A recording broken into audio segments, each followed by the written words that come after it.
जय माता की दोस्तों। होली अष्टमी की पूजा, होली अष्टमी की पूजा जिस दिन स्त्री को बेटा हुआ हो अथवा बेटे का विवाह हुआ हो, तो उसे होली अष्टमी माता का उज्जवल करना चाहिए। एक थाली में 7 जगह 4-4 पूड़ियाँ लें और थोड़े थोड़े हलवा रखें। उसके साथ ही एक साड़ी, ब्लाउज और जो भी आपकी सामर्थ्य हो दक्षिणा की, वो दक्षिणा रखें और चारों ओर हाथ फेर कर श्रद्धा पूर्वक सासू जी के पांव छूकर आपको बयाना देना है। तो हम यहाँ पर करवा होली अष्टमी की पूजा कर रहे हैं। तो होली अष्टमी की पूजा के लिए घर पर एक चौकी लगाए, उस पर लाल रंग का कपड़ा बिछाए और आज के दिन अलग अलग जगहों पर अलग अलग नियम निभाए जाते हैं, प्रथा होती है। किसी के यहाँ पर जल भरा जाता है और किसी के यहाँ पर गेहूं भरे जाती हैं कलश में, किसी के यहाँ पर चावल भरे जाते हैं। देखिए, होली अष्टमी के दिन अन्न का ज़्यादा जो है, ज़्यादा अन्न को ही ज़्यादा अच्छा माना गया है और अन्न का ही गेहूं का अधिक महत्व है। गेहूं की जगह आप अन्न में गेहूं ले सकते हैं, चावल ले सकते हैं, धान ले सकते हैं, जैसे आपके यहाँ पर भरा जाता हो कलश में। तो हमने यहाँ पर एक कलश में गेहूं भर लिए हैं और एक कलश में हम यहाँ पर जल भरेंगे। तो आप मिट्टी के कलश ही लें, क्योंकि आज के दिन दोहगड़ भरी जाती है और दोहगड़ यहाँ पर मिट्टी के कलश से ही भरी जाती है। आजकल मिट्टी के कलश को कम पसंद करते हैं, लेकिन विधि विधान शास्त्रों के अनुसार होली अष्टमी की व्रत पूजा में, करवा चौथ की पूजा में मिट्टी का बर्तन अधिक शुभ माना गया है। तो इस तरह से हम दोनों कलश पर यहाँ पर कलावा बांध लेंगे। वस्त्र रूपी कलावा बांधना बहुत ही अनिवार्य होता है। और इस तरह से दोनों कलश के नीचे हम यहाँ पर थोड़े से चावल का आसन देंगे, या गेहूं का भी आप आसन दे सकते हैं।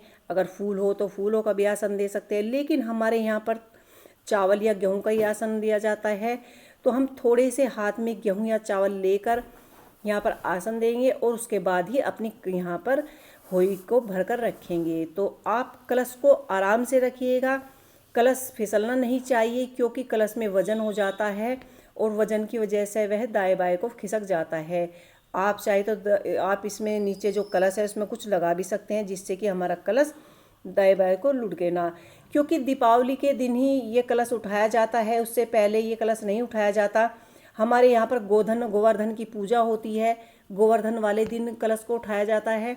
तो इसलिए अपना जब आप कलश स्थापना करें, दोगड़ भरे, उसे बड़े सावधानी के साथ आपको यहाँ पर रखना है और इस तरह से रखना है कि वे हिल ना पाए।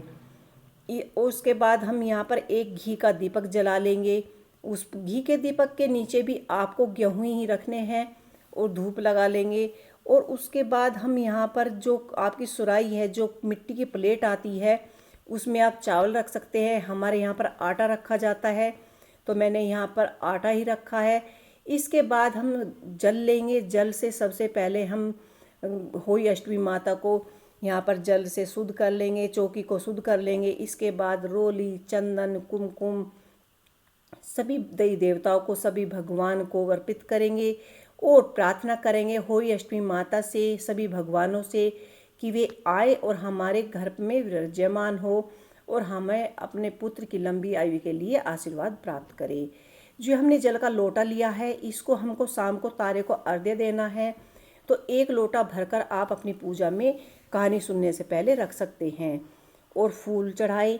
अगर फूल ना हो तो कोई बात नहीं। इसके बाद हमने जो प्रसाद भोग में बनाया है, होली अष्टमी के दिन पतासे और पूड़े का अधिक महत्व माना गया है। इसमें कुंडारा भी आज के दिन पतासे और पूड़े से ही भरा जाता है। और इस तरह से आप एक कटोरी में पताशे और पूड़े, जो भी आपने भोग प्रसाद में बनाया हो, पूरी हलवा भी बनता है आज के दिन, वो तो शाम के वक्त बनेगा, ये दोपहर की पूजा है। और दक्षिणा रखनी ना भूलें। इसके बाद माता रानी को हम कलावा अर्पित करेंगे वस्त्र रूपी, और उनको हम चुंदरी अर्पित करेंगे। इस तरह से आप चुंदरी अर्पित कर सकते हैं और कलावा भी अर्पित कर सकते हैं। और जो भी आपने बायने में निकाला हो, बायने में सूट साड़ी जो भी निकाला हो वह भी रखिए।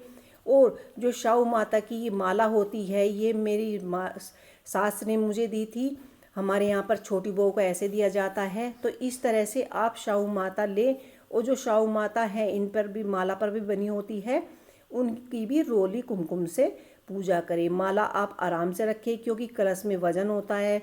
और इस तरह से जो शाहू माता के यहाँ पर चित्र दिया गया है उन पर भी रोली हल्दी कुमकुम से टीका करें, उनकी भी पूजा करें। और यहाँ पर मैंने बायने में यहाँ पर सूट निकाला है। सूट पर आप दक्षिणा रखें, चूड़ी रखें, श्रृंगार का सामान रखकर उसे भी चौकी पर पूजा में ही रख ले। उसके बाद हम यहाँ पर कहानी सुनेंगे तो हाथ में थोड़े से गेहूँ ले लेंगे, गेहूँ और दूबा ले लेंगे और हम इस तरह से बैठकर आराम से यहाँ पर कहानी पढ़ सकते हैं। तो सबसे पहले हम होली अष्टमी माता की कहानी सुनेंगे। होली अष्टमी माता की कहानी नीचे कैलेंडर में भी दी गई है, आप कैलेंडर में से भी पढ़ सकते हैं। और कहानी पूर्ण होने के बाद आप गणेश जी की कहानी पढ़ेंगे और उसके बाद हम आरती कर लेंगे।